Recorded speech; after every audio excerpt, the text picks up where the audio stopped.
আজকে রাতে বরকে দিয়ে রান্না করালাম। রাধে রাধে বন্ধুরা। আসলে আজকে আমার বর বলছে একটু তরকারুটি করো, কিন্তু আমি সকাল দিয়ে এতক্ষণ রান্না করেছি যে আমার আর ইচ্ছা করছে না রান্নাঘরে ঢুকতে। তো আমি বললাম আমি এখন আর পারবো না, আমি রুটি করে দিচ্ছি, তুমি তরকা করো। তো বললো ঠিক আছে একটু গুছিয়ে দাও। আমি বলছি ঠিক আছে গুছিয়ে দিচ্ছি। তারপর বলছে থাক বসো, আমি গুছিয়ে করে নিচ্ছি। তারপর নিজেই কেটে কুটে সব গুছিয়ে নিয়ে তরকাটা বসিয়ে দিল।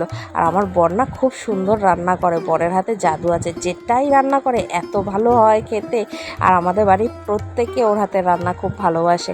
আর আমি তরকা সাধারণত খুব ভালো খাই না, কিন্তু ও রান্না করলে খাই, খুব সুন্দর হয় খেতে। কারণ তরকাটা আমার অত পছন্দ না, কিন্তু ওর হাতের তরকাটা আমার আবার খুব ভালো লাগে। আসলে ওর যেটাই রান্না করে সেটাই আমার খুব ভালো লাগে। তো তরকাটা করে নিচ্ছে, এর মাঝে একবার আমাকে একটু টেস্ট করতে দিয়েছে নুন হয়েছে কিনা। আর খেতে সত্যি অসাধারণ হয়েছে, না খাওয়াতে পারলে বিশ্বাস করবে না, কিন্তু খুব সুন্দর হয়েছে। আর রাতের ডিনারে ছিল রুটি, সুজি আর তরকা।